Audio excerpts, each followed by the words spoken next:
Praise the lord. దేవునికి మహిమ కలుగును గాక. ప్రతిరోజు క్రమం తప్పక వాగ్దానాన్ని వీక్షిస్తున్న ప్రతి ఒక్కరికి యేసయ్య నామములో ప్రత్యేక వందనములు. సబ్స్క్రైబ్ చేసుకుని అనేక మందికి షేర్ చేసి దేవుని మాటల ద్వారా బలపరచండి. ఈ దినమునకై ఏర్పాటు చేయబడిన దేవుని వాగ్దానము దానియేలు గ్రంథము 12వ అధ్యాయము 3వ వచనము. నీతి మార్గముననుసరించి నడుచుకొనున్నట్లు ఎవరు అనేకులను త్రిప్పుదురో వారు నక్షత్రము వలె నిరంతరము ప్రకాశించెదరు. And they that turn many to righteousness as the stars for ever and ever. బుద్ధిమంతులు ఆకాశ మండలంలోని జ్యోతుల వలె ప్రకాశిస్తారు. మరి ఎవరైతే నీతి మార్గమును అనుసరించి దాని ప్రకారం జీవిస్తూ అనేకులను కూడా అదే మార్గంలోకి త్రిప్పుదురో వారు నక్షత్రం వలె నిరంతరం ప్రకాశిస్తారు అని దేవుని వాక్యం సెలవిస్తుంది. అంటే మనం బుద్ధిమంతుల వలె బ్రతకాలి, నీతిని అనుసరించి జీవించాలి. ఎంతోమంది గొప్ప గొప్ప దైవజనులు భక్తితో కూడిన జీవితాన్ని బుద్ధిమంతుల వలె నీతిని అనుసరించి జీవిస్తూ అనేక మందిని మంచి మార్గంలోనికి నడిపించారు. అలాంటి వారు ఈ లోకంలో గొప్ప జ్యోతుల వలె, గొప్ప గొప్ప నక్షత్రాల వలె ఒక వెలుగు వెలిగినప్పటికీ వారు నడిచిన మార్గములు, వారు అనుసరించిన నీతి కార్యములు ఇప్పటికీ లోకంలో వారి పేరు చొప్పున ప్రకాశిస్తూనే ఉంటాయి. ఎందుచేత అంటే వారు దేవుని పిలుపు అందుకొని లోకానికి దూరం అవ్వవచ్చు, కానీ వారు అనేక మందిని నడిపించిన వెలుగు ఇంకను ఈ లోకంలో ప్రకాశిస్తూనే ఉంటుంది.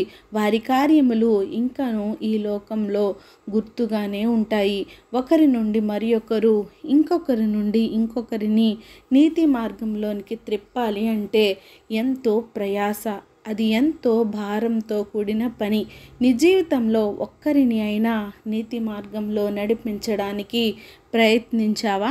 అనేకుల సంగతి కాదు, కానీ కనీసం ఒక్కరిని అయినా నీ నీతిని బట్టి ఒక్కరిని అయినా నిత్య జీవంలోనికి, రక్షణ అనుభవంలోనికి నడిపించావా?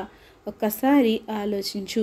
నీవు ఒక జ్యోతిగా ప్రకాశించాలి అన్నా, గొప్పగా నక్షత్రము వలె నిరంతరం ప్రకాశించాలి అన్నా, నీవు ముఖ్యంగా నీతి మార్గంలో జీవిస్తూ నీ అన్న వారిని కూడా నీవు నీతి మార్గంలో నడిపించాలి. వారిని దేవుని వైపు త్రిప్పాలి. లోక స్నేహంలో పడి జీవితాన్ని పాడు చేసుకుంటున్న వారు లేకపోలేదు. అట్టి వారిని దేవుని వైపు త్రిప్పితే నీవు ఎంత ధన్యుడవు, ఎంత ధన్యురాలివి.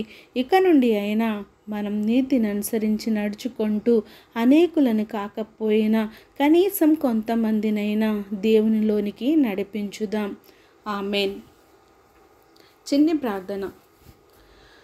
మమ్మల్ని అతి మిక్కిలిగా ప్రేమించిన మా ప్రియ పరలోకపు తండ్రి, మీరు ఇచ్చిన వాగ్దానంకై వందనాలు దేవా. ఈ ఉదయకాల సమయంలో ఈ వాగ్దానాన్ని ఎవరైతే విన్నారో నాయనా, వారిని ఒక్కసారి వాక్యానుసారంగా వారి జీవితాలను సరిచేసుకొని మేమెంతవరకు అయితే నాయన నీ రాజ్య సువార్తలో పాలిభాగస్థులమయ్యాము, ఎంతవరకు తండ్రి ఎన్ని ఆత్మల రక్షణార్థమే మేము జీవిస్తున్నామో మమ్ములను మేము పరిశీలించుకొని నీతిని అనుసరించి బుద్ధిమంతుల వలె అనేక మందిని నాయన మీలోకి త్రిప్పడానికి మాకు సహాయం చేయండి దేవా. ప్రార్థన అవస్థకొని ప్రతి ఒక్క బిడ్డని సమయంలో జ్ఞాపకం చేసుకోండి అయ్యా. అనేక మంది ఎన్నో అవసరతలతో, ఎన్నో అక్కరతలతో నాయన వారు నాయన ప్రార్థన అవసరతలను కోరుతుండగా నాయన మీరు చూస్తున్న దేవుడు, మీరు కనికరించే దేవుడు, మీరు జాలిగల తండ్రివి నాయన. వారి అవసరాలన్నిటినీ సమయానుకూలంగా తీర్చి సమస్త ఘనత, మహిమ, ప్రభావములు మీరు ఆరోపించుకుంటారని యేసుక్రీస్తు పరిశుద్ధ నామమున ప్రార్థించి అడిగి వేడుకొంచున్నాను మా తండ్రి. Amen. God bless you all.